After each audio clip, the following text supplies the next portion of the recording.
Kita berdiri dan kita doa, ya, doa dan bersama-sama, ya, dan menyerahkan petang ini untuk Tuhan, kepada Tuhan, dan nanti kita suruh Brown lambai-lambai dulu sebelum kita mulai.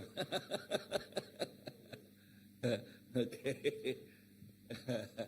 Oke, mari kita berdoa, ya, semua kita dengan kedengaran. Oke, dengan suara kedengaran kita berdoa dan menyerahkan kebaktian kita hari ini kepada tangan Tuhan, ya. Haleluya.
Mengalu-alukan urapan Engkau, hadirat Engkau, oh, dan seperti sungai yang mengalir di tempat ini, Tuhan. Oh ya, seperti sungai yang mengalir di tempat ini, dan membawa kesembuhan, dan membawa keajaiban, dan membawa segala berkat dan segala yang anak-anakmu perlukan, Yesus.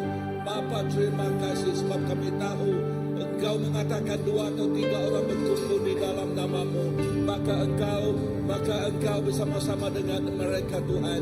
Dan kami mengakui, kami acknowledge Engkau bersama-sama dengan kami di sini, Tuhan. Dan waktu kami memuji menyembah nama Engkau, kami berdoa nama Engkau, dan Engkau saja disanjung tinggi. Yes, disanjung tinggi, dan nama Engkau diagungkan dari atas segala nama. Nama Engkau diagungkan dari atas segala nama, yaitu nama Yesus Kristus. Haleluya. Yes, nama Yesus Kristus.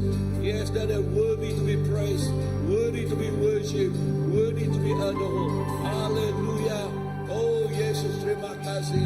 Terima kasih Yesus. Haleluya. Yes Lord. Dan bila kami mencoba puji nama Engkau, Tuhan, aroma Kristus memenuhi tempat ini. Aroma Kristus memenuhi setiap jiwa-jiwa di sini, Tuhan. Oh yes, hallelujah. The presence of God, the presence of God. Oh yes, Lord, nothing but your presence, oh Lord. Oh, hadirat-Mu, Tuhan. Hadirat-Mu, Tuhan Yesus, that make a difference, oh Lord, your presence. Without your presence, we just gather together only. But when your presence that in the middle of us, Lord, that make this place really that all, Lord, awesome. What an awesome in your presence. Di dalam hadirat-Mu, Tuhan. Di dalam hadirat-Mu. That make this place become so beautiful, that you touch heart, Engkau menyentuh hati, Engkau menyentuh jiwa. Yes, setiap anak dan setiap orang yang tua, yang besar, baik laki maupun perempuan, Engkau menyentuh. Your presence, oh Lord. make a difference. Hadirat-Mu Tuhan, hadirat Yesus Kristus. May your presence, oh Lord, just fill this place. Your presence, oh Lord, just fill this place. Hadirat-Mu Tuhan, hadirat-Mu Tuhan, hadirat-Mu memenuhi, hadirat-Mu memenuhi, hadirat-Mu Bapa memenuhi tempat ini, memenuhi hati kami.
puji namamu Yesus.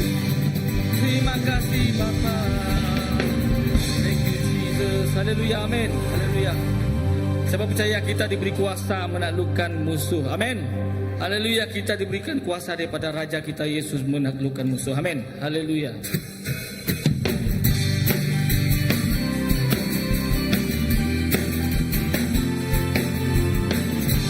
Diberi kuasa. Amin.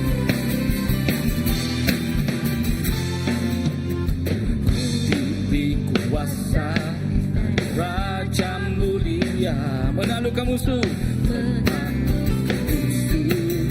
Di bawah kaki pakai kuasa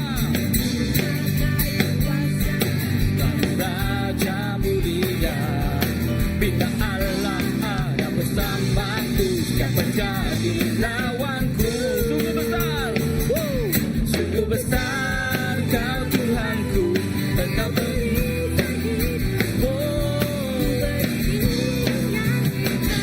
iman dalam Yesus Tuhan, Kau yang memberi kemenangan. Ku bersorak merayakan, terpujilah Engkau Raja segala raja.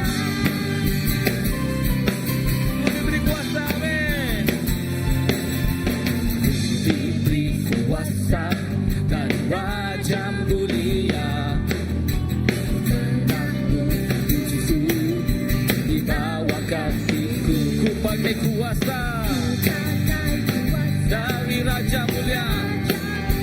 Oh, bila Allah ada bersamaku, siapa jadi? Bila Allah bersama kita, bila Allah ada bersamaku, siapa jadi? Bila Allah ada bersama kita, jadi lawanku. Sungguh besar, sungguh besar Kau Tuhanku. Engkau perintah hidupku. Ku berdiri dengan iman, iman dalam Yesus Tuhan. Kau yang memberi kemenangan. Ku bersorak merayakan, terpujilah Engkau Raja. Sungguh besar, besar Kau Tuhanku. Engkau perintah hidupku. Ku berdiri dengan iman, iman dalam Yesus Tuhan. Kau yang memberi kemenangan. Ku bersorak merayakan, terpujilah Kau Raja segala. Terpujilah, terpujilah Kau Raja segala raja. Terpujilah, terpujilah Kau Raja segala raja. Bangkit, serukan nama Yesus. Nyata, oh, kita buat iblis gemetar. Kalahkan tipu dayanya dengan kuasa namanya. Bangkit, bangkit, serukan nama Yesus. Nyatakan, nyata, oh, kita buat iblis gemetar. Kalahkan tipu dayanya dengan kuasa namanya. Haleluya. Nama Yesus benar yang kuat. Nama Yesus kota benteng yang teguh. Jesus.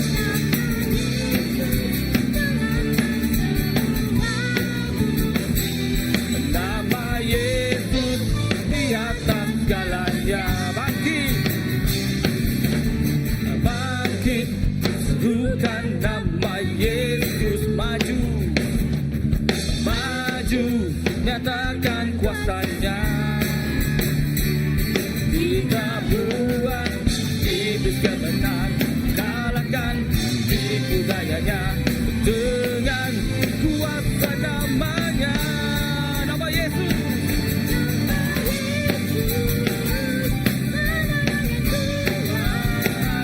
Nama Yesus. kota benteng yang teguh. Nama Jesus, nama Yesus, kalahkan semua musuh. Nama Yesus, atas segalanya. Nama Yesus, menara yang kuat. Nama Yesus, kota benteng yang teguh.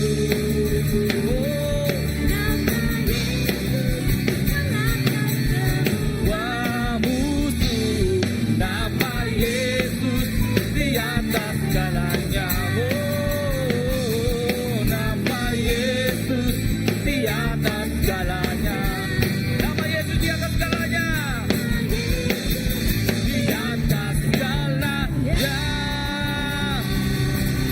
Nama Yesus, Jesus, nama kau berkuasa atas segala kuasa. Haleluya. Berkuasa atas segala kuasa penyakit, segala kutukan. Nama kau Yesus yang terdahsyat.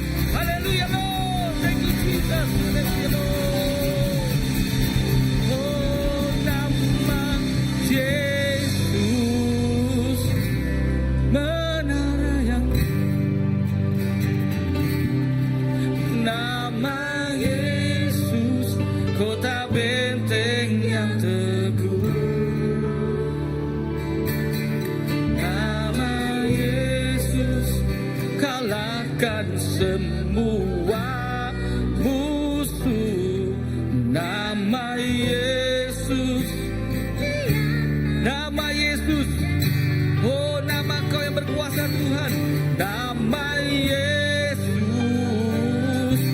menara yang kuat. Nama Yesus, kota benteng yang teguh.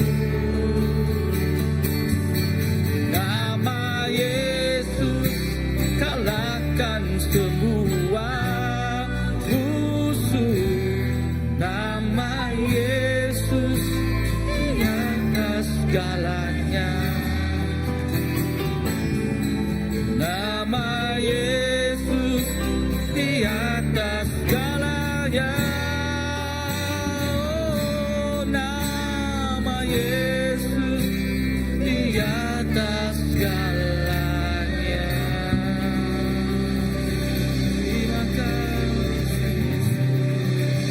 Terima kasih Jesus.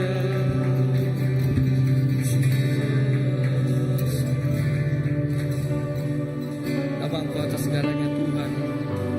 Percaya sungguh besar kasih Engkau Yesus Tuhan. Kasih setia Engkau besar Tuhan di atas segalanya Jesus. Haleluya Jesus.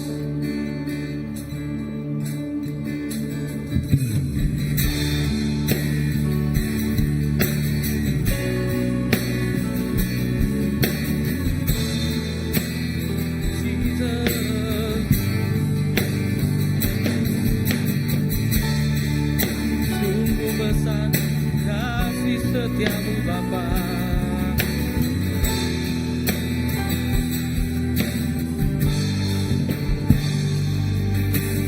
Sungguh besar setiamu, nyata di sepanjang hidupku. Caramu telah layakan Yes Lord kehidupanku.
Engkau Tuhan melebihi segalanya,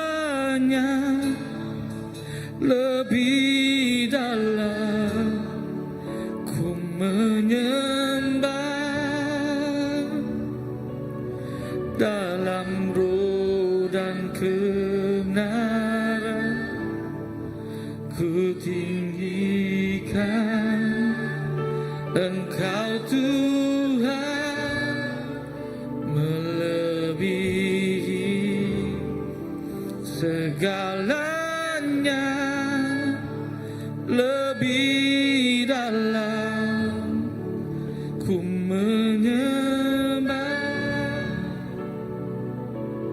dalam roh dan kebenaran selamanya.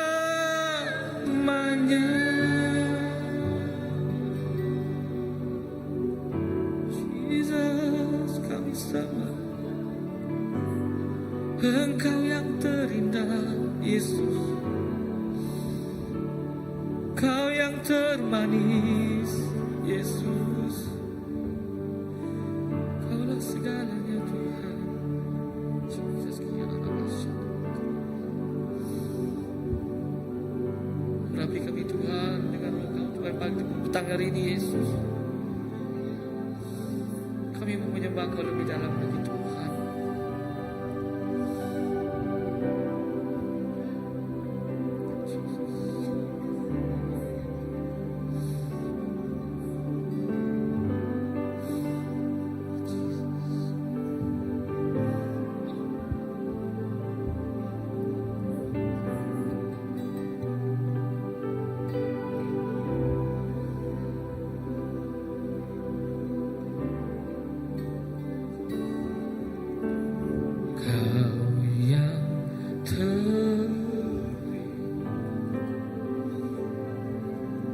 Di dalam hidup ini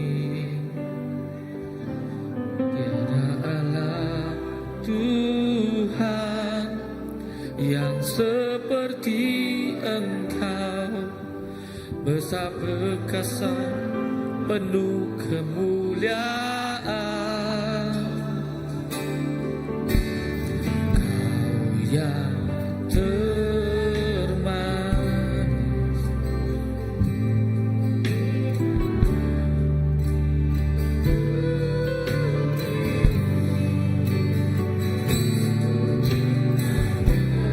Kau yang lebih dari segalanya, Yesus.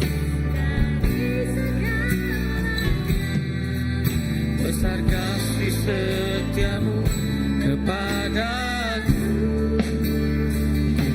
sembah Kau, ya Allahku.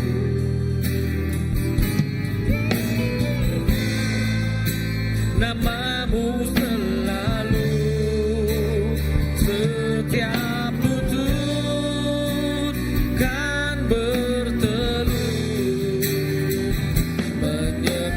Yesus Tuhan Rajaku, ku sembah Kau, ya Allahku. Ku tinggikan namamu selalu, tiada lidah kan mengaku, tiada lidah kan mengaku. Yesus Tuhan Rajaku. Kau yang terindah Tuhan dalam hidup kami, Yesus. Kau yang terindah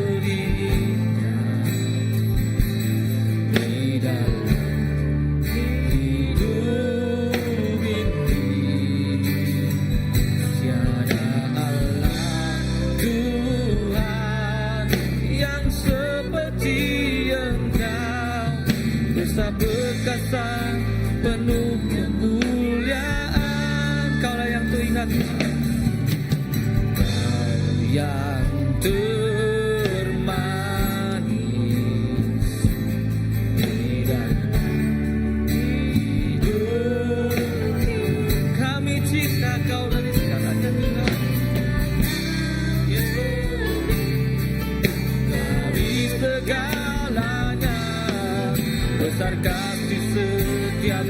kepadaku. Sembah Kau, ya Allahku. Tinggikan nama-Mu selalu. Setiap lutut kan berteduh menyembah Yesus Tuhan. Oh, kami sembah Kau Tuhan.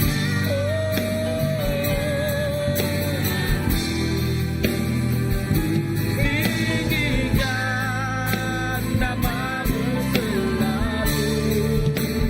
Semua lidah kan mengaku Engkaulah Yesus, Engkaulah. Ku sembah Kau ya Allahku. Sembah Kau ya Allahku. Ku tinggikan nama-Mu selalu. Setiap lutut kan berteduh menyembah Yesus. Oh, kami sembah Kau ya Allahku. Tinggikan nama-Mu selalu.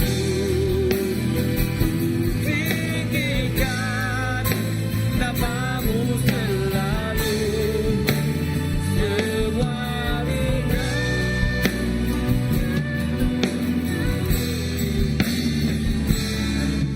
Engkaulah Yesus Tuhan. Ku sembah Kau ya Allahku. Ku tinggikan nama-Mu selalu.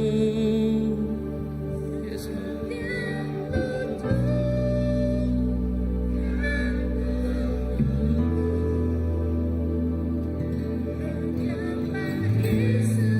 kami sembah, sembah Kau ya Allahku. Ku tinggikan nama-Mu selalu. Semua lidah kan mengaku Engkaulah Yesus. Kami sembah. Oh, kami sembah. Ku sembah Kau ya Allahku. Ku tinggikan nama-Mu selalu. Setiap lutut kan berteduh menyembah Yesus. Oh, kami sembah Kau. Sembah Kau ya Allahku. Tinggikan nama-Mu selalu. Semua lidah kan mengaku Engkaulah Yesus Tuhan Rajaku. Engkaulah Yesus Tuhan Rajaku.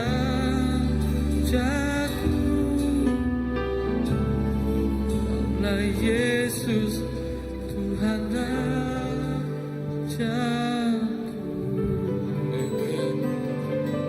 Amen. Amen. Haleluya. Haleluya. Amen. Amen. Memang benar Bapa, setiap lidah akan mengaku bahwa Yesus ialah Raja. Setiap lidah akan mengaku bahwa Yesus ialah Raja dari atas segala raja dan Tuhan dari atas segala Tuhan. Yesus, dan setiap lutut akan bertelut dan menyembah Yesus sebagai Juru Selamat. Oh, Yesus yang jalan kebenaran dan hidup. Bapa, Engkaulah segala-galanya. Engkaulah Hanya Engkaulah segala-galanya. Terima kasih Tuhan. Dalam hadirat Tuhan, kita juga mau memberi persembahan kepadanya. Persembahan yang begitu baik, yang beraroma. Yes, datang kepada Tuhan. Terima kasih Bapa.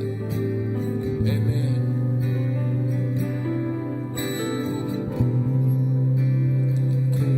Sembahkan ya Allahku, ku tinggikan namamu selalu, setiap lutut kan bertelut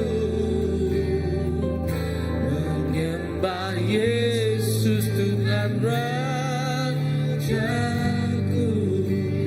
Ku sembahkan ya Allahku, ku tinggikan namamu selalu.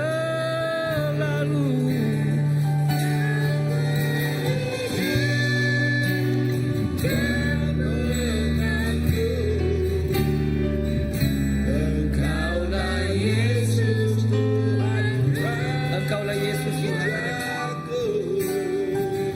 Engkaulah Yesus Tuhan Rajaku.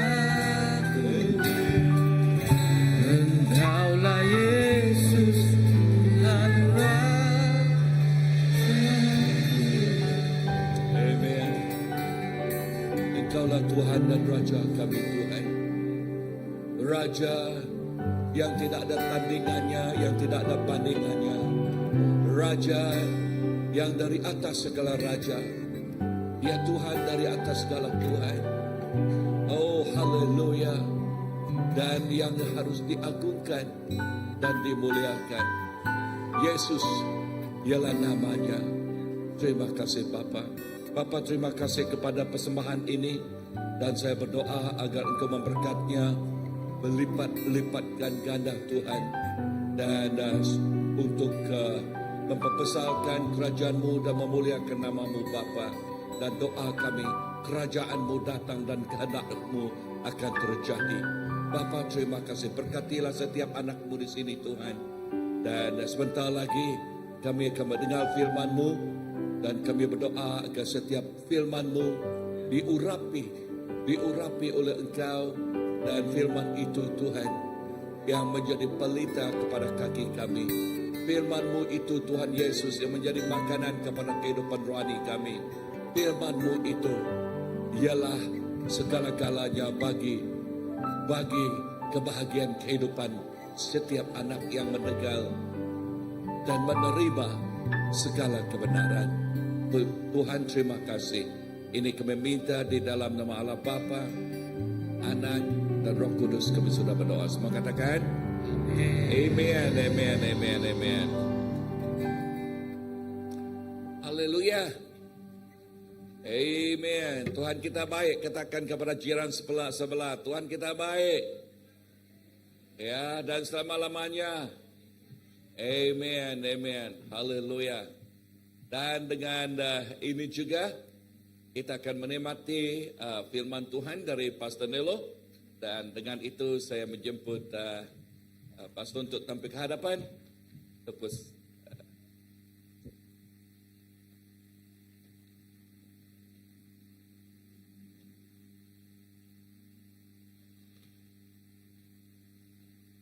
Oke. Dipersilakan Pak. Wow, terima kasih kepada Pastor Greman atas kata pengenalannya itu. Dan terima kasih juga kepada semua. Beritahu sebelah-sebelah kita, kamu hebat. Katakan kepada jiran-jiran sebelah kita. Ya, kenapa saya kata kita hebat? Karena kita memiliki Tuhan Yesus yang hebat dan luar biasa. Yang percaya katakan, amin. Ya, puji Tuhan yang percaya. Oke, kita teruskan. Mari kita berdoa terlebih dahulu. Tuhan Bapa kami di surga, kami berdoa Tuhan menyerahkan firman-Mu yang hendak dikongsikan pada petang hari ini Bapa ke tangan Engkau. Biar Engkau memberkati aku Tuhan yang berkongsi firman-Mu dan memberkati semua sahabat saudaraku Tuhan yang mendengarnya Tuhan. Biarlah firman-Mu itu yang berbuah di dalam hati, bertumbuh dalam hati dan berbuah dalam kehidupan kami Tuhan. Terima kasih Tuhan Yesus atas hadirat-Mu, atas kasih karunia-Mu yang mengizinkan kami berada di tempat ini. Di dalam nama Tuhan Yesus Kristus kami semua telah berdoa. Amin. Oke, apa yang hendak saya kongsikan pada petang hari ini adalah tentang perjanjian Tuhan yang kekal. Yeremia 31:3 hingga 34. Dan temanya adalah kasih Tuhan yang diperbaharui dalam hati segenap umatnya, dalam hati setiap kita manusia. Saya percaya dalam perjalanan kita, dalam pelayanan kita, kadang-kadang kita terasa kita terlalu jauh ke hadapan, ataupun kita terlalu jauh ke belakang, ataupun kita terlalu jauh ke kiri dan ke kanan.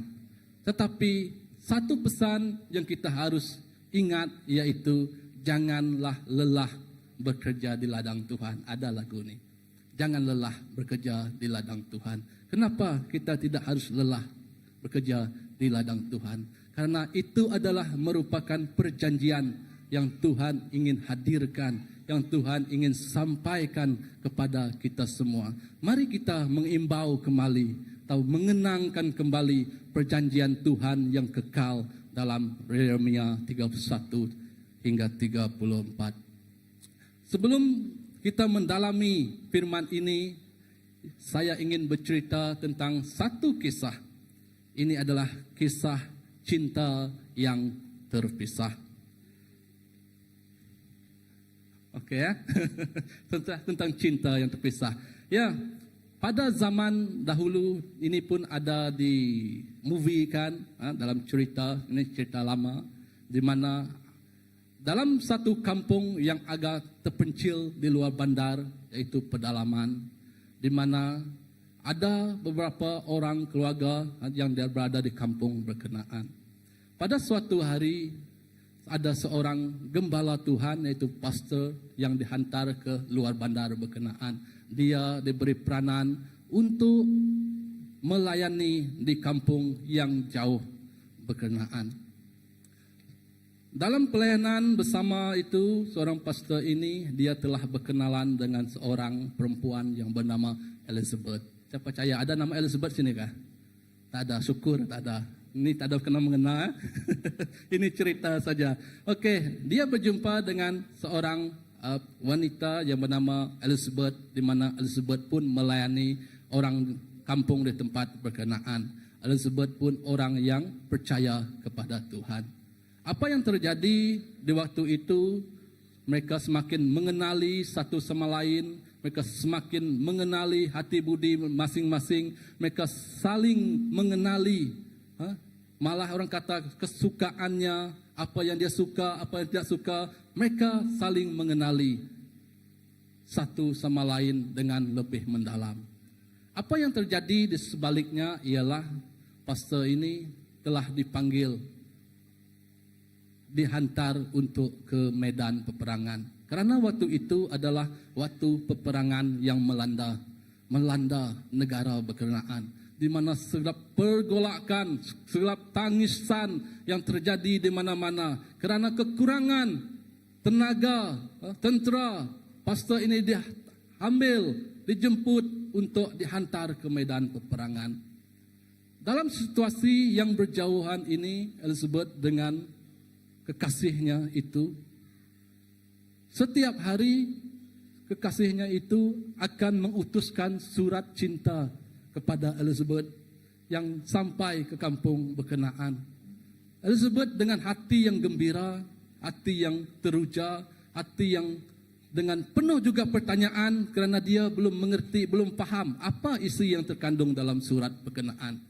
Sehingga kan ia membaca tiap hari, hatinya, kerinduannya semakin hari semakin mendalam, semakin hari semakin jatuh cinta dengan kekasihnya yang jauh berada di medan perang tersebut. Sebulan, hari berganti hari, minggu berganti minggu, bulan berganti bulan, dia menerima surat dari kekasih hatinya. Tetapi pada satu ketika, esokkan harinya, surat itu tiada datang ke tangannya.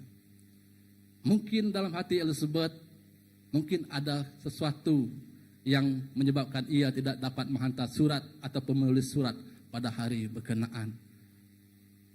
Hari seterusnya, minggu seterusnya, bahkan bulan seterusnya, Elizabeth tidak menerima sehelai pun surat dari kekasih hatinya itu. Dalam jiwa Elizabeth, ia semakin berfikir, apa sebenarnya yang terjadi?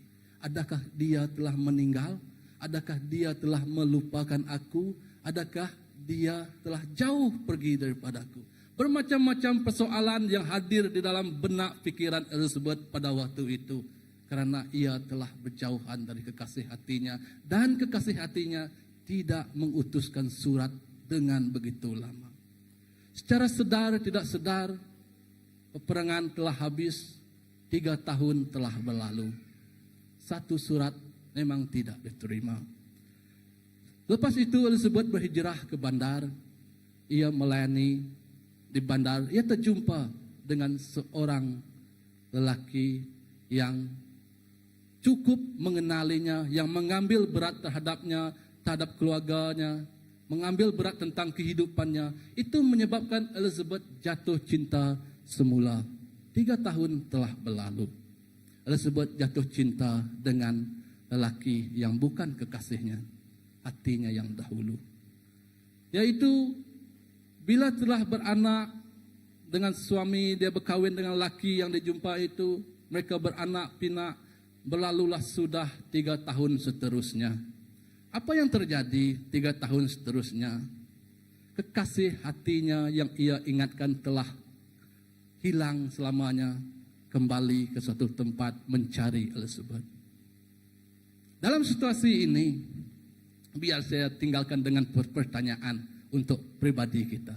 Dalam situasi ini, sekiranya kita berada di tempat kekasihnya itu, dan kita tahu bila kita terjumpa dengan dia, 1000 persoalan, 1000 apa yang kita hendak beritahu kepada kasih kita, mengapa kita begini, mengapa begitu, kita hendak menyatakannya. Tetapi bila kita berjumpa dan melihat keadaannya dan sudah berumah tangga dengan orang lain dan ada anak, apakah perasaan kita pada waktu itu? Itu kita jawab sendirilah. Apa yang kita rasakan? Itulah dia perjanjian yang mengikat manusia, yang berjanji untuk sehidup semati bersama. Tetapi hakikatnya bila terjadi berjauhan tanpa apa-apa persetujuan, tanpa apa-apa berita, kita hilang arah, kita hilang tujuan, menyebabkan kita mengambil keputusan untuk meninggalkan kekasih yang amat kita kasihkan pada waktu itu. Tetapi ianya berbeza dengan penantian kita, perjanjian Tuhan yang kekal dalam kehidupan kita. Perjanjian Tuhan ini adalah kesetiaan Tuhan di dalam kehidupan kita. Biarpun kawan-kawan kita, rakan-rakan kita, orang yang rapat dengan kita, ianya boleh pergi dan datang. Tetapi Tuhan, sekali dia datang, selama-lamanya ia kekal dengan kita. Ia datang tidak akan pergi, tetapi ia datang akan terus bersama-sama dengan kita.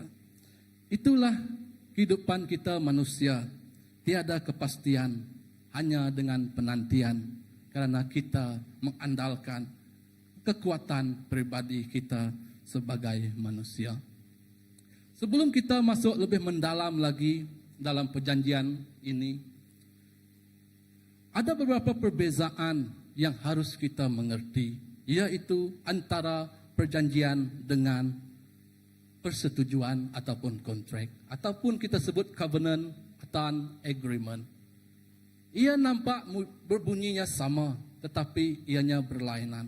Di mana perjanjian ini adalah berdasarkan kasih dan kesetiaan serta komitmen kita dengan Tuhan. Kasih Tuhan kepada kita dan komitmen kita kepada Tuhan. Di mana juga perjanjian persetujuan ini ataupun contract agreement berdasarkan kepada persetujuan bersama yang bersyarat. Contohnya kita hendak membeli rumah. Ia tidak memihak kepada kita sahaja, tapi dua-dua pihak. Apa yang kita tengok pada hari ini, saya rasa semua tahu kan, Donald Trump dia telah hadir ke Malaysia pada hari ini. Itu perjanjian ASEAN, di mana kita terlibat dalam perjanjian dalam ASEAN ini. Dan saya dengar satu lagi negara yang masuk yaitu tempat Timor Leste. Salah satunya dari ASEAN baru diiktiraf dalam ASEAN. Jadi itu adalah perjanjian dunia, perjanjian perdagangan, perjanjian antara negara. Itu perjanjian ataupun kita agreement sesama kita di dunia ini. Tetapi di Tuhan ianya kekal dan tidak mudah dibatalkan. Tetapi di dunia ia mudah dibatalkan jika tamat syarat. Contohnya kita loan kuku. Kuku ambil 5 tahun. Habis 5 tahun tu tak ada lagi orang datang ke rumah mau servis dia. Kita bayar sendiri upah servis dia. Macam tu dia habis agreement kita dengan company kuku, habislah dia untuk dia mau servis dah. Kita ingat dia datang ke rumah, setiap bulan penuh cukup masa dia servis. Oh baguslah servis macam ni. Tapi itulah perjanjian di dunia ini. Fokusnya yaitu perjanjian Tuhan ataupun covenant lebih utama daripada syarat. Hubungan lebih utama daripada syaratnya. Maksudnya hubungan kita dengan Tuhan itulah keutamaan bagi Tuhan berbanding dengan syaratnya, berbanding dengan syarat di dalam yaitu agreement tersebut. Dan nilainya, prinsipnya ialah secara spiritual ataupun kerohanian, bukan bersifat duniawi. Kepatuhan kita adalah respon terhadap kasih Tuhan, iaitu taat, bukan takat syarat sahaja. Selalu disahkan melalui korban dan darah. Ini adalah perjanjian kita dengan Tuhan. Di mana di dunia ia hanya ditentukan oleh dokumen yang tebal dan bertulis dan bertanda tangan. Inilah perjanjian antara covenant dengan agreement.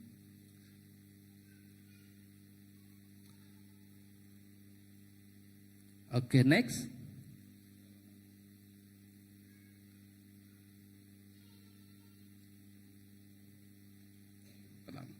Okay, tak apa. Kita teruskan. Secara ringkasannya, perjanjian itu adalah Tuhan datang kepada manusia untuk menjalin hubungan kasih yang kekal. Manakala persetujuan itu adalah manusia yang saling bersetuju untuk mendapatkan manfaat yang tertentu. Inilah perbezaannya antara perjanjian dengan persetujuan, antara covenant dengan agreement. Inilah perbezaannya, di mana ia memang betul-betul jauh perbezaannya. Perjanjian itu adalah anugerah, bukan tawar-menawar. Ia bukan macam kita tawar-menawar di dalam kalau kamu hendak masuk surga, kamu mesti buat ni, buat tu. Dia tidak macam itu. Tetapi yang ini adalah, perjanjian adalah anugerah yang Tuhan berikan kepada semua orang yang percaya. Adakah kita percaya setiap orang yang, bila Yesus mati di kayu salib, semua orang dilepaskan? Adakah kita percaya walaupun ia tidak mengenal siapa Tuhan Yesus tersebut? Tidak. Kerana Yesus mengatakan hanya dialah jalan, kebenaran dan hidup. Tiada seorang dapat sampai ke Bapa jika tidak melaluinya. Jadi begitulah kehidupan kita. Walaupun Yesus itu telah memberi keselamatan kepada semua orang, tetapi kita harus taat dan patuh melalui Yesus sahaja. Perjanjian lebih tinggi daripada persetujuan, dan dalam perjanjian Tuhan tetap setia walaupun manusia sering gagal. Ya, seperti cerita tadi, manusia gagal, sering gagal untuk mentaati, untuk mengikuti perjanjian yang dilakukan bersama dengan Tuhan. Jika perjanjian dalam pembayaran antara dunia, mungkin kita dihadapkan ke mahkamah, itu secara dunia, tetapi tidak dalam perjanjian kita bersama dengan Tuhan. Contohnya yang terdapat di dalam Alkitab, dalam perjanjian Tuhan, contohnya perjanjian Tuhan dengan Nuh. Janji Tuhan tidak lagi memusnahkan bumi dengan air bah. Tuhan menghadirkan pelangi untuk supaya umat mengingatinya. Seluruh ciptaan menunjukkan belas kasihan kepada kesetiaan Tuhan terhadap umat manusia walaupun selepas dosa. Tuhan tetap mengingatkan, menyayangi ataupun berbelas kasihan terhadap semua umat manusia walaupun telah berdosa. Tetapi kita manusia masih melakukan dosa. Walaupun Tuhan telah menghadirkan bah yang besar, dan Abraham dan Nuh adalah saksinya. Tetapi benih dosa itu memang terdapat di dalam hati kita manusia. Benih itu tidak akan hilang. Seterusnya Abraham, kita tahu Abraham, Tuhan berjanji, bukan Abraham yang meminta. Di Kejadian 12 dan 15. Janji Tuhan, Abraham akan menjadi bapa kepada banyak bangsa, dan melalui keturunannya semua bangsa akan diberkati. Janji Tuhan dengan Abraham menjadi bapa segala bangsa. Tetapi di hakikatnya Abraham dalam usia senjanya ataupun usia tuanya, seorang anak pun belum ada. Macam mana saya boleh jadi bapa segala bangsa? Tetapi kerana kasih Tuhan, kerana itu janji Tuhan, Tuhan menghadirkannya anak. Tuhan memberikannya semacam bintang di langit bangsanya. Itulah kasih karunia, itulah janji Tuhan kepada Abraham, janji yang tidak bersyarat. Ianya berdasarkan kepada kasih, bukan prestasi manusia. Maknanya menunjukkan pemilihan Tuhan dan rancangan penebusan yang akan datang melalui keturunan Abraham. Siapa penebusan melalui keturunan Abraham? Yaitu Yesus Kristus. Seterusnya kita lihat contoh lain adalah Musa. Perjanjian Tuhan dengan Musa dalam Keluaran 19 hingga 24. Tuhan berjanji Israel menjadi umat kesayangannya jika mereka taat kepada hukumnya. Tanda hukum Taurat, 10 pesan perintah Tuhan. Sifatnya bersyarat, keberkatan datang melalui ketaatan. Pelanggaran membawa kutuk, mananya menunjukkan kekudusan Tuhan dan perlunya penebusan dosa. Ini adalah pada zaman Musa, perjanjian Tuhan dengan Musa, yaitu Gunung Sinai, di mana perjanjian ini dituliskan di atas batu. Ada dua batu, satu Tuhan simpan, satu Musa bawa ke bawah, sehingga 2 kali Musa naik ke atas untuk perjanjian, 10 perjanjian ini, hukum ini. Tetapi manusia terus gagal untuk taat kepada Tuhan. Gagal untuk menuruti perintah Tuhan, gagal untuk turut mentaati hukum Taurat, tanggung jawab di dalam hukum Taurat. Manusia terus gagal. Tetapi Tuhan tidak berhenti di situ juga. Kita lihat juga perjanjian Tuhan dengan Daud, 2 Samuel 7, 12 hingga 16. Janji Tuhan, tata Daud akan kekal selama-lamanya. Sifatnya tidak bersyarat, dipenuhi dalam Yesus Kristus, yaitu keturunan Daud. Maknanya menunjukkan kesinambungan kerajaan Tuhan dan harapan kepada Mesias. Persetujuan di dunia ini adalah berbeza dengan persetujuan perjanjian yang Tuhan lakukan dalam kehidupan kita.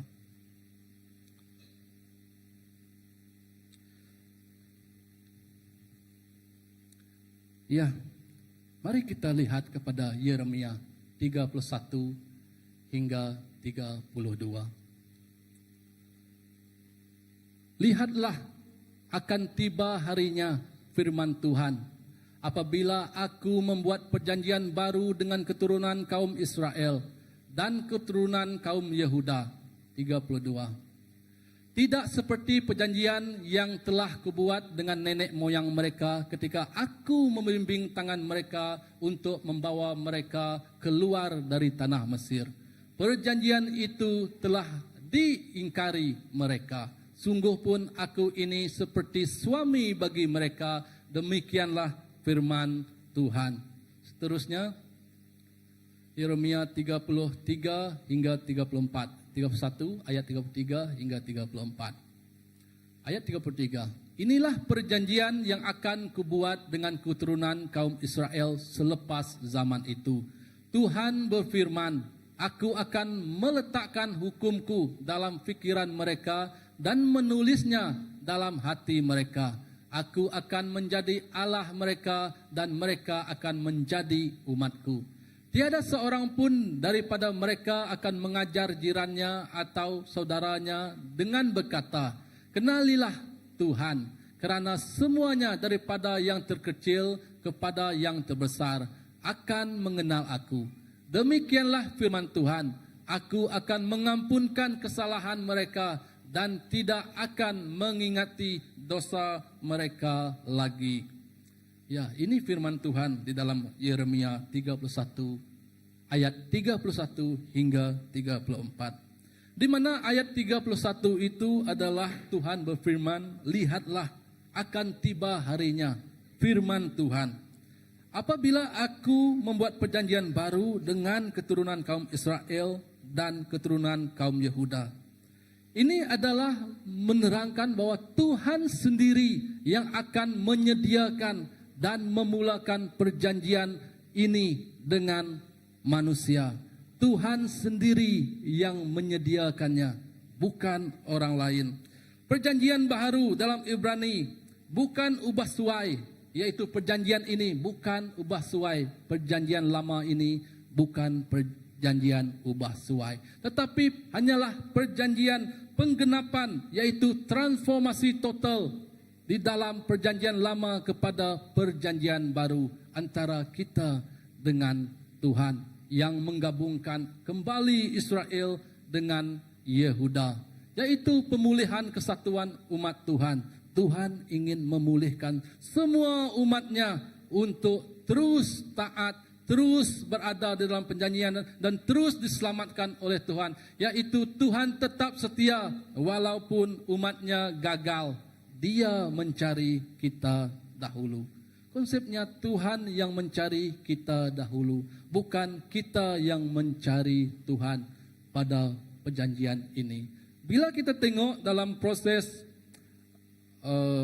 Yahudi dan bukan Yahudi, di mana orang Yahudi ia dengan gahnya, dengan menyombong dirinya, mereka membanggakan hukum Taurat mereka seolah-olah mereka yang hanya dapat masuk surga. Tetapi dari segi perbuatannya mereka tidak taat kepada Tuhan.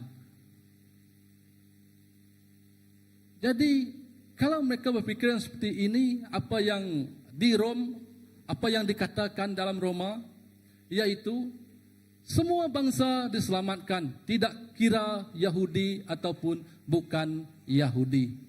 Tidak kira kamu mengikuti hukum Taurat ataupun tidak hukum Taurat. Kerana perjanjian Tuhan adalah perjanjian untuk semua bangsa. Untuk semua bangsa. Sampai Rasul Paul menyatakan, apakah Abraham ini dia terlebih dahulu disunat baru Tuhan memakainya? Tidak.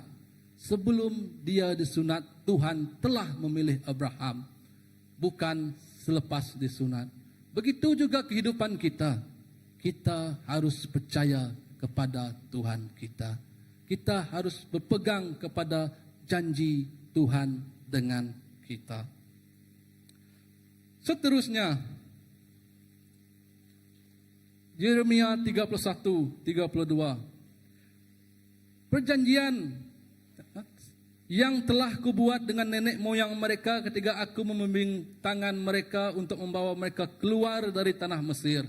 Perjanjianku itu diingkari mereka, sungguh pun aku seperti suami bagi mereka. Ya, perjanjian Sinai ini ia adalah merupakan satu perjanjian seperti perjanjian perkawinan ataupun ikrar perjanjian antara Tuhan dengan umat Israel, di mana ia melindungi, memberkati jika kita hidup menurut hukumnya dalam Keluaran 19:5. Jika kita hidup menurut hukumnya, maka kita akan dilindungi dan diberkati. Itu adalah perjanjian Sinai. Hukum Taurat yaitu janji dan tanggung jawab dalam perkawinan itu, yaitu di dalam perjanjian Sinai itu. Itu adalah wujud hukum Taurat, di mana ia adalah janji dan tanggung jawab dalam perkawinan, maksudnya dalam perjanjian Sinai itu, yaitu undang-undang ataupun ajaran yang diberikan di dalam perjanjian, di mana dalam hukum Taurat ini boleh buat, itu tak boleh buat, yang ini itu boleh buat, yang ini itu boleh buat. Maksudnya ada sesuatu yang membezakan apa yang baik dan apa yang tidak baik, apa yang membuatkan kita berdosa dan apa yang membuatkan kita tidak berdosa. Itulah yang diterangkan di dalam hukum Taurat tersebut. Namun bangsa Israel tetap tidak menepati perjanjian itu kerana hati mereka keras. Hati mereka keras. Tuhan berjanji dengan mereka, memberikan hukum kepada mereka. Hati mereka keras. Mereka tidak dapat menerimanya. Seperti contohnya, kita belajar dari kisah Yakub dan Rahel. Ini merupakan satu cerminan kasih Tuhan, yaitu cinta yang setia walaupun diuji masa dan penipuan. Di mana Yakub berlari dari Betseba menuju ke kampungan ibunya, sehelai sepinggang dengan letah kerana kesalahan besar yang telah ia lakukan di dalam kehidupannya. Ia lari. Dan sampai ke kampung ibunya, ia telah berjumpa dengan bapa saudaranya, yaitu Laban. Ia bekerja dengan Laban 7 tahun kerana cinta hatinya, yaitu Rahel. Ia cinta kepada Rahel dan Rahel sangat mencintainya. Ia sanggup bekerja 7 tahun untuk memenuhi syarat Laban. Laban kedengarannya seperti betul mahu menolong, tetapi dalam senyuman sinisnya ada rahsia dan keinginan yang tersembunyi di dalam hati Laban. Tetapi apa yang berlaku dalam masa 7 tahun, yaitu janji itu tidak ditepati oleh Laban. Ia dikawinkan dengan Lia.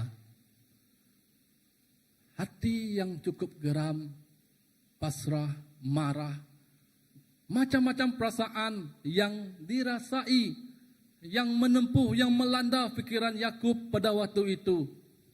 Tetapi itu baginya mungkin kerana apa yang telah ia perbuat, di mana ia mengambil kedudukan anak sulung, berkat anak sulung daripada bapanya, mengalahkan abangnya Esau. Itu dia berpikiran seperti itu. Sebab itulah bila dia beritahu kepada Laban, Laban memberitahu, dalam adat kami, anak sulung harus dahulu dikawinkan. Ia teringat akan kesilapan yang pernah ia lakukan, di mana ia mengambil kedudukan anak sulungnya. Tuhan menggenapkan, Tuhan memberikannya supaya ia tahu bahawa anak sulung harus didahulukan. Itulah yang terjadi kepada Yakub. Dengan itu, Laban memberikan segala perjanjian dengannya, persetujuan agreement dengannya untuk 7 tahun lagi bagi mendapatkan Rahel. Laban bersetuju. Ia terus berdoa kepada Tuhan, ia terus menghadap Tuhan penuh dengan air mata, suka dukanya untuk mendapatkan Rahel. ia terus berdoa. Apa yang ia hadapi? Ini adalah satu proses di mana Yakub dibentuk oleh Tuhan sendiri. Dari apa kisah yang terjadi, yaitu di belakangnya dahulu, yaitu dia tidak melemahkannya karena ia semakin mendekat kepada Tuhan. Sehingga satu tahap Rahel menjadi istrinya. Itulah kisah cinta Yakub yang menghabiskan 14 tahun semata-mata untuk cinta hatinya Rahel. Ia sanggup berkorban. Mengapa tidak kita? Dalam kehidupan kita yang berkeluarga ataupun kita yang ada kasih kekasih, kita mampu melakukannya sampai akhir hayat kita. Sekiranya kita melibatkan Tuhan dalam kehidupan kita. Seperti Yakub yang melibatkan Tuhan di dalam kehidupannya. Saya percaya kalau dulu orang bercinta mungkin dia mak bapak yang jodohkan, mungkinkah? Tidak. Mungkin dulu mak bapak ada yang jodohkan. Dan yang kedua melalui orang berhubung melalui surat cinta. Mungkin surat dia orang bertulis cara berbunga-bunga. Itu selalu satu surat cinta yang kan kita. Tetapi zaman makin beredar, cara pun makin berbeza. Ada yang melalui Facebook juga pun boleh dapat mengenali satu sama lain. Twitter, Instagram. Sekarang dunia tanpa sempadan. Kita boleh mengenali seseorang yang kita rasa dapat memahami kita, yang kita rasa dapat mengenali kita dengan lebih mendalam sehingga membuatkan kita tertarik dan jatuh cinta. Tetapi hati-hati, skema banyak di mana-mana. Hati-hati, karena skema itu mengambil kesempatan dari hati yang telah diserahkan untuk cinta. Maksudnya, jangan diperhambakan oleh cinta yang kita sendiri tidak pasti. Tetapi, perhambakanlah hati kita untuk cinta yang pasti, yaitu cinta akan Tuhan dahulu.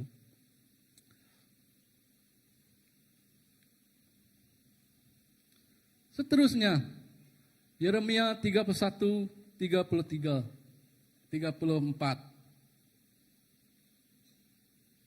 33, ya. 33. Inilah perjanjian yang kubuat dengan keturunan kaum Israel pada selepas zaman itu. Tuhan berfirman, aku akan meletakkan hukumku dalam fikiran mereka dan menulisnya dalam hati mereka. Aku akan menjadi Allah mereka dan mereka akan menjadi umatku. Dulu hukum diukir di atas batu, yaitu perjanjian Sinai. Ya, hanya melibatkan luaran, tetapi sering gagal ditaati, yaitu hukum yang tersurat,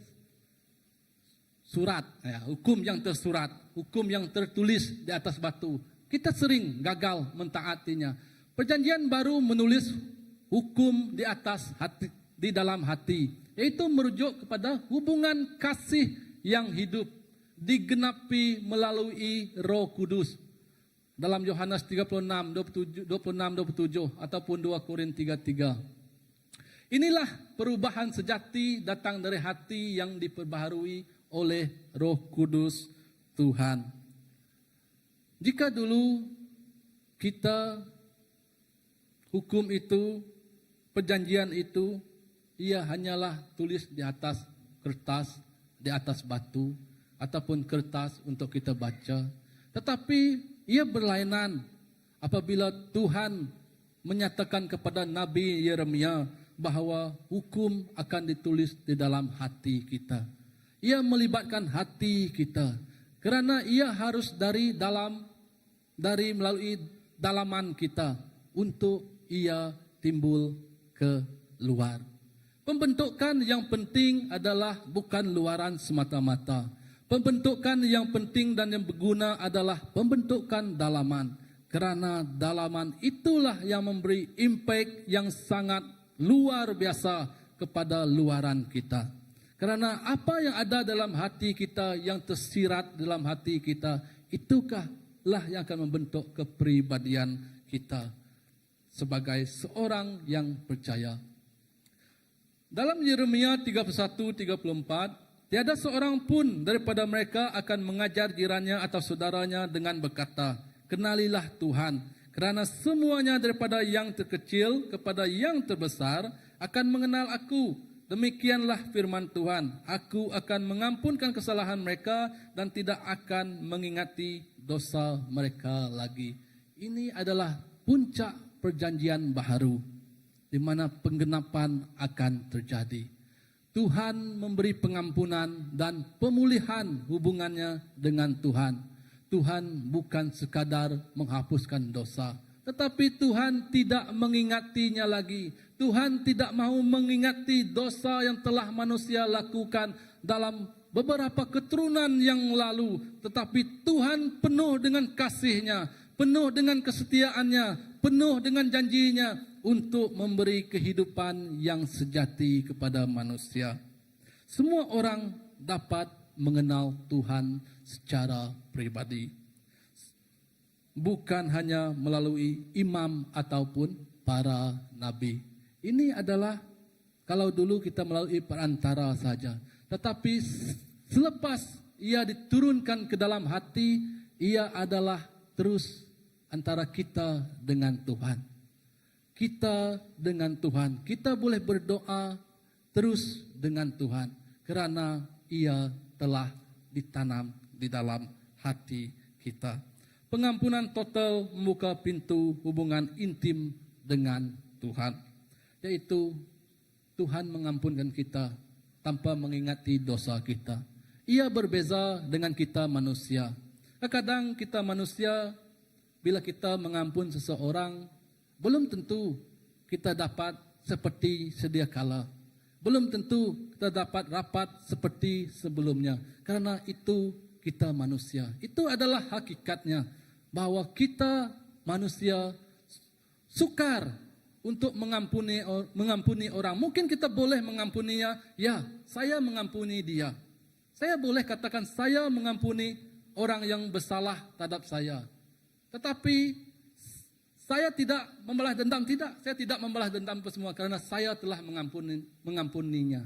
Tetapi adakah saya dapat bekerja rapat seperti dahulu dengan dia? Belum tentu lagi. Ada satu kisah cerita. Dalam rumah tangga, si suami telah meninggalkan keluarga asalnya, istrinya, dengan istri mencari kehidupan yang baru. Tetapi bila satu saat yang dicarinya meninggalkannya, ia kembali ke dalam kehidupan keluarga lamanya. Dalam keluarga berumah tangga, kita lihat satu bumbung itu, ia sesuatu yang nampak macam tiada apa-apa. Tetapi hakikatnya istri tidur satu bilik, suami tidur satu bilik. Maksudnya tiada lagi kesefahaman. Cuma kasih tiada lagi, cuma untuk satu bumbung tapi tidak bersama. Kenapa? Kalau kita bercakap pengampunan, ya, ia mengampunkan. Tetapi mengapa?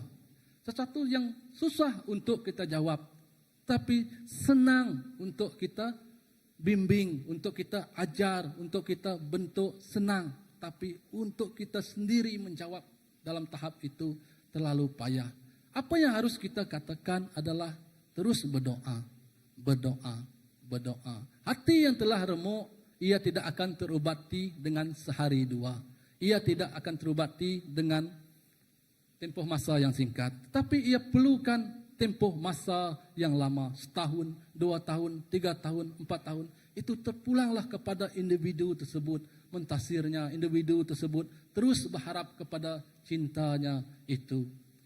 Tetapi di dalam Tuhan, Tuhan tidak seperti kita. Tuhan penuh dengan kasih. Tuhan penuh dengan kebaikan. Tuhan penuh dengan keajaibannya. Secara penuhnya, apa yang nubuat yang Tuhan katakan kepada Nabi Yeremia, ia digenapi secara penuh di dalam Yesus Kristus. melalui Yesus Kristus.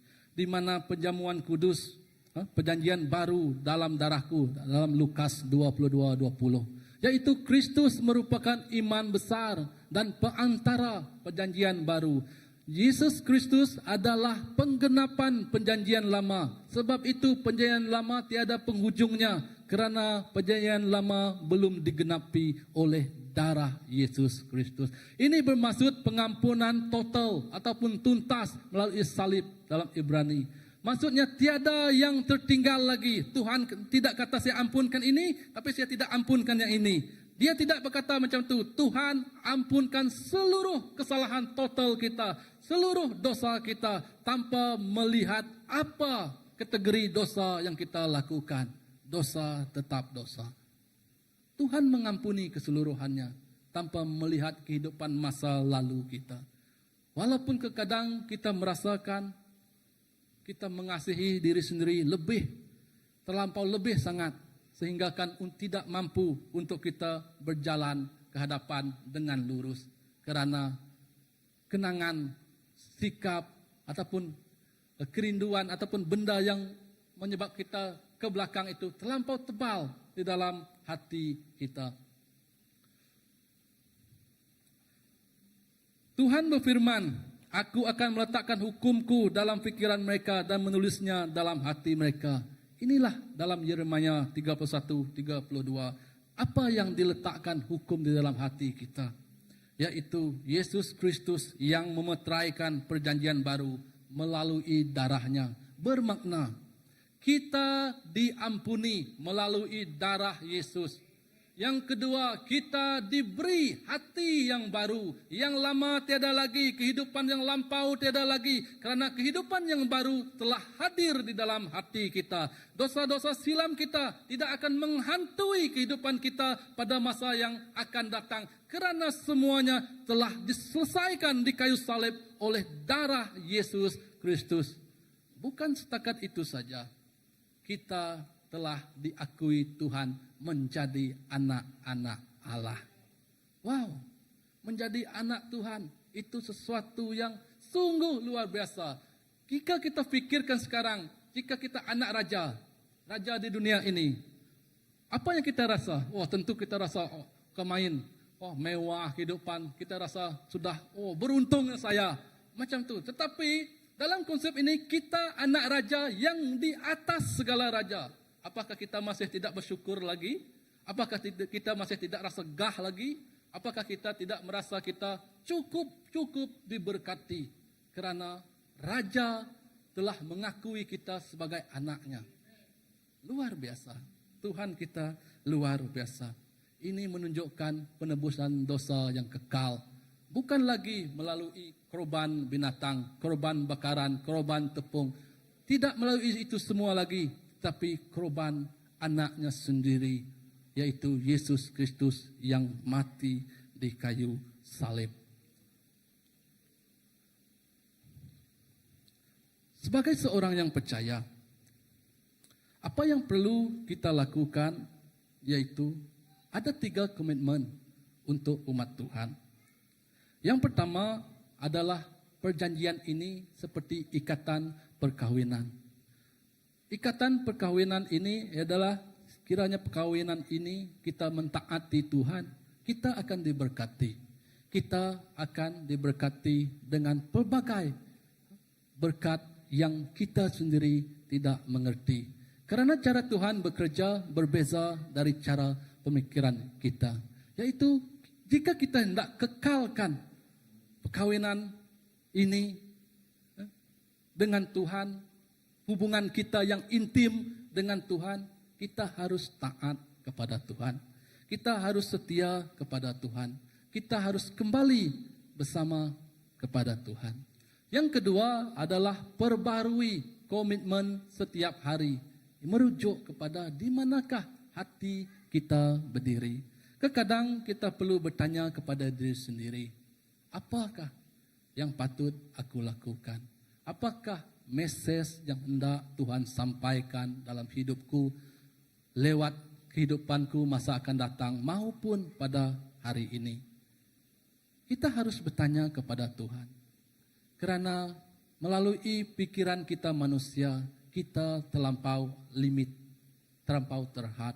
Kita tidak dapat mengetahui apa yang terjadi dalam kehidupan kita pada masa akan datang. Oleh itu, haruslah kita berdoa, membaca firman Tuhan, memuji dan menyembah Tuhan dalam kehidupan kita. Itulah komitmen yang harus kita buat setiap hari dalam kehidupan kita. Kerana hanya atas dasar percaya, tetapi tiada perbuatannya, itu hanyalah sia-sia. Seperti yang kita kata, yang kita sendiri tahu, iman tanpa perbuatan adalah mati. Seterusnya yang ketiga adalah kita harus jadikan Yesus Kristus, yaitu pusat kehidupan, keluarga dan pelayanan kita. Saya sering bertanya, jika kita jaga gereja Tuhan, kita percaya bahwa Tuhan akan jaga keluarga kita. Amin? Ya. Jika kita jaga gereja Tuhan, jaga anak-anak Tuhan, Tuhan akan jaga keluarga kita, jaga anak-anak kita. Kerana kita jadikan Yesus Kristus sebagai center dalam kehidupan keluarga kita, center dalam pelayanan kita. Kita tidak meletakkan pelayanan kita hanya semata-mata kepada manusia. Tidak. Kerana meletakkan pada manusia, jawabannya mengecewakan akan hadir dalam kehidupan kita. Sekiranya kita meletakkan ke dalam tangan Tuhan, kegembiraan yang hadir, urapan yang hadir, berkat yang hadir, kehidupan yang hadir dalam kehidupan kita. Saya percaya apa yang kita tempuhi itu,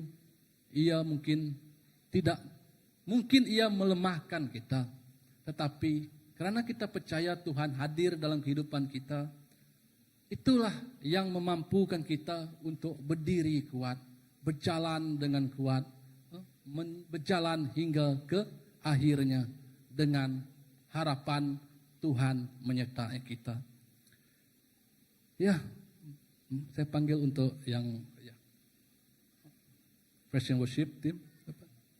Untuk penutupnya dan kesimpulannya, Tuhan tidak mencari kesempurnaan, tetapi Dia mencari kesetiaan. Kita semua tidak sempurna, tetapi kita semua harus setia. Karena kesetiaan itulah yang menjanjikan kehidupan yang kekal selama-lamanya. Perjanjiannya bukan ditulis di atas batu, tetapi di hati yang rela untuk dikasihi. Karena hati membawa 1000 makna. Hati lembut, tetapi kerjanya sungguh luar biasa. Kalau kita lihat dalam kehidupan tubuh kita ini, satu-satunya organ yang tidak pernah berhenti adalah jantung. Kalau jantung berhenti, itu tandanya kita pergi selama-lamanya. Itu satu konsep di mana itulah mengapa hati menjadi pilihan, karena sumbernya ianya lembut, kehidupan mengalir darinya. Sumber kehidupan mengalir darinya. Ia tersentuh, jika emosi tidak stabil, ia akan mengepam dengan pantas sekali. Itulah hati dalam kehidupan kita. Jika ia dikasihi, jika ia penuh dengan senyum dan tawa, penuh dengan kegembiraan, malah boleh memberi kehidupan yang lebih panjang, umur yang lebih panjang kepada kita.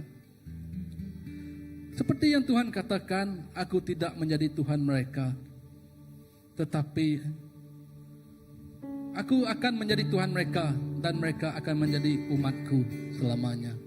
Maksudnya Tuhan akan menjadi Tuhan kita, dan kita menjadi umatnya selama-lamanya. Tuhan kita sungguh ajaib dan perkasa. Sungguh Tuhan kita sungguh luar biasa, penuh dengan kasih karunia-Nya. Kasih Tuhan tidak pernah berkesudahan dalam kehidupan kita. Kasih Tuhan sentiasa diperbaharui dalam kehidupan kita. Walaupun saat ini kita rasakan kita jauh kita tertinggal, kita terlampau jauh ke hadapan.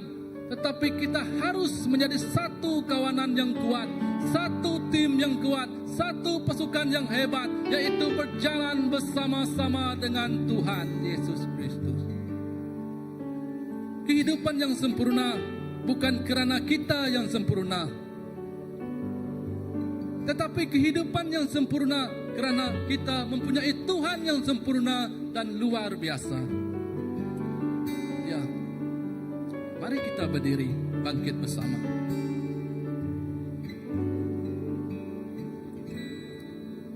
Kita percaya janji Tuhan itu adalah senter kehidupan kita. Kita juga percaya bahawa kiranya kita taat kepada janji yang Tuhan berikan kepada kehidupan kita, kita akan menikmati segalanya. Biarlah kita berpikir seperti Abraham. Walaupun Tuhan berkehendakkannya meninggalkan kampung halamannya, tanpa ia tahu apa kehidupan masa depannya, ia tetap berjalan melangkah bersama Tuhan.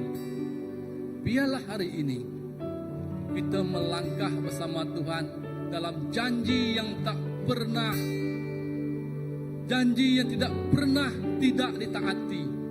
Tuhan sentiasa mentaati janjinya kepada kita. Ya, terima kasih Tuhan.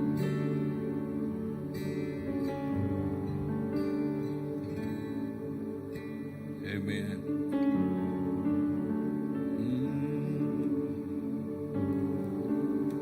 Terima kasih Yesus.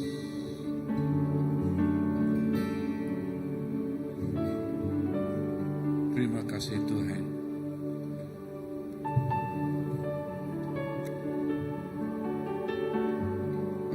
Tuhan tidak menandatangani persetujuan. Dia mengikat perjanjian kasih. Perjanjian kasih yang kekal dengan darah sucinya. Darah itu yang membolehkan kita, yang membenarkan kita, yang membuka jalan kepada kita.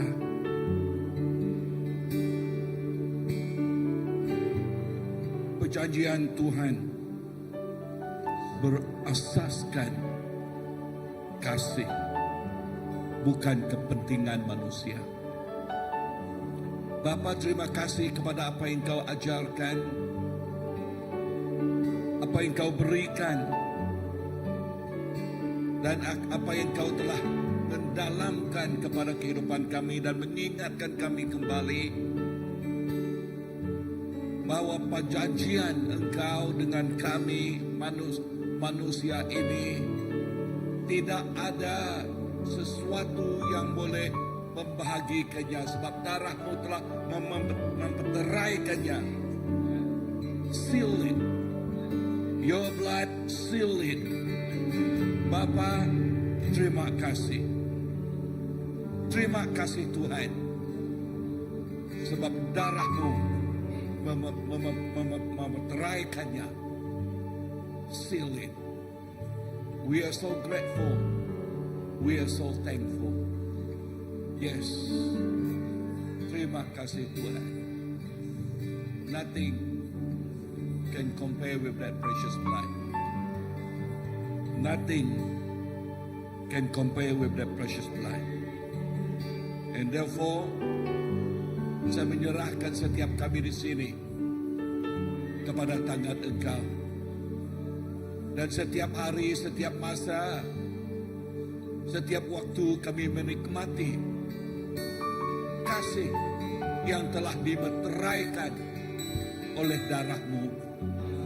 Baiknya masa kini maupun masa yang akan datang. Baiknya di dunia ini maupun di dunia yang akan datang.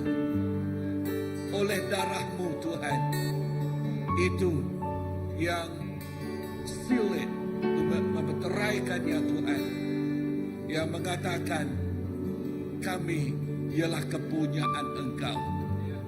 Kami ialah empunya Engkau Tuhan.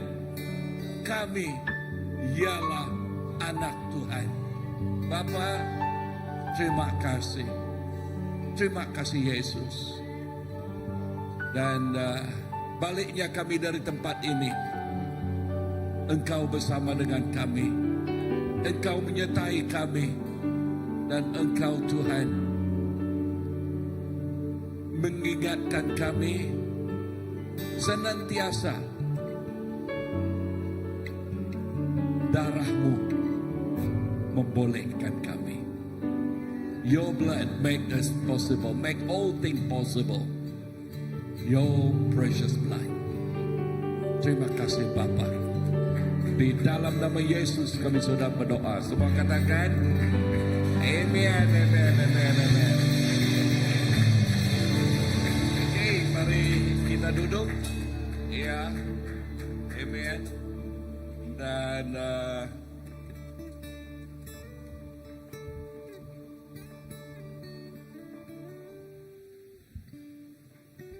oke, ingat ada sebelum itu saya mengingatkan kita what is that Christmas parade. Christmas parade tanggal 29 hari bulan November. Wah, ini birthday saya apa nih? So birthday ini saya berjalan. Dan 29 hari bulan ialah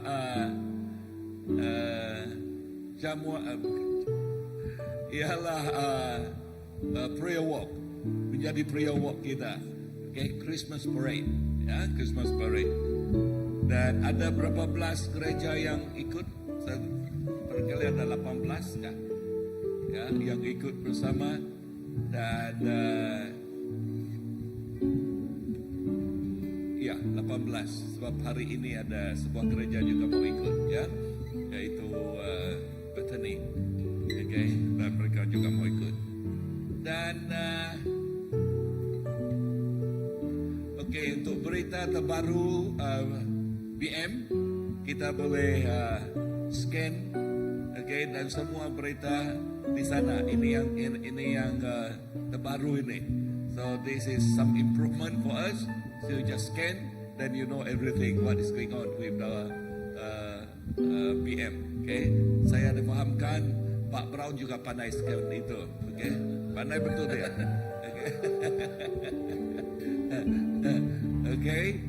Dan ada lagi apa ini? Borneo. Audio Bible Contest. Tanggal berapa? 15 November.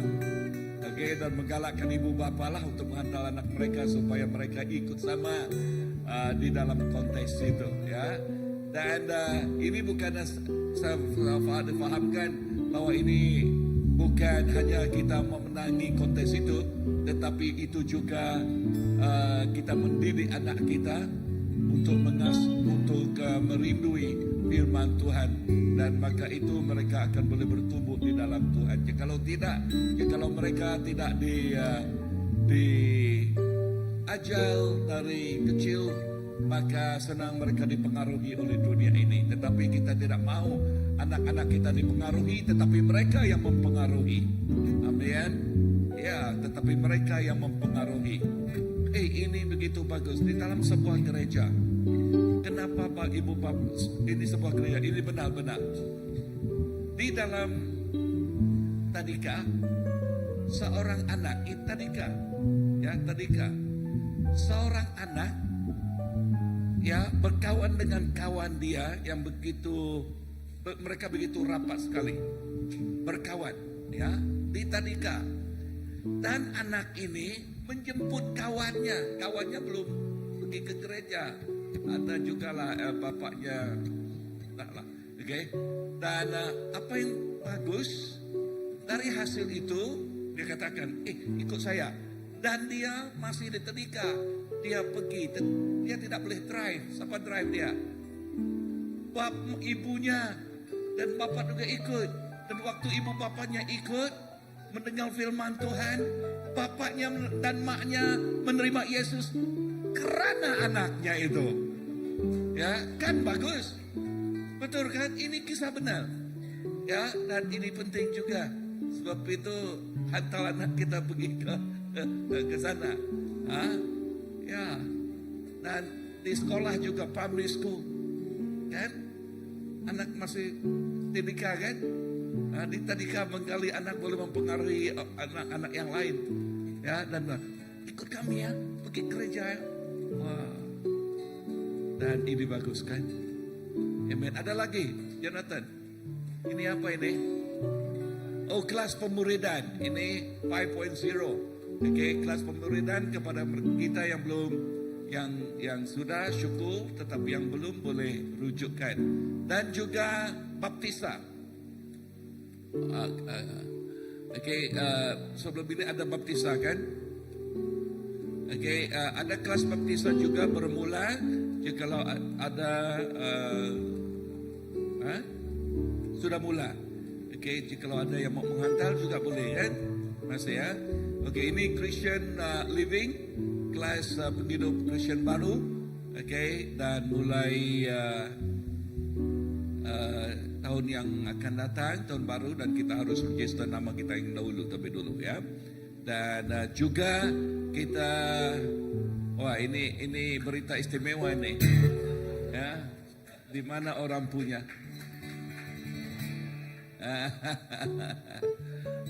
Ini menggalakkan kita semua untuk sama-sama datang, untuk sama-sama kita gembira dan melihat ya pengantin baru. Dan ini pengantin baru ini. Tanggalnya 29 hari bulan. 22. Tidak tidur kan? 29 tadi birthday siapa? Ini 22 hari bulan. Tanggalnya berapa? 22 hari bulan. Amen. Bukan 29 bukan 29. Ini hari pengantin yang besar, ini 22 hari bulan yang ditunggu-tunggu kan? Ya, yang ditunggu-tunggu kan? Amen. Dan Brown juga mau ikut anak dia yang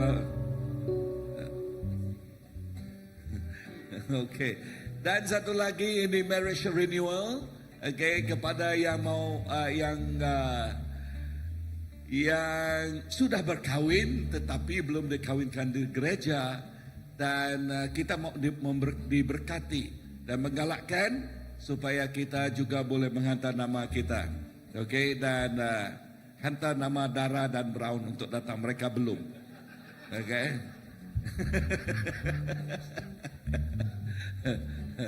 Betul itu. Dan saya pahamkan banyak juga yang ikut. Ya, banyak juga yang ikut ya. Dan saya tidak pasti, tetapi ada seorang di Limbang katakan, boleh kami ikut? Boleh, datang sajalah, terbang. Dan mereka juga mau ikut ya. Amen. Dan so Brown,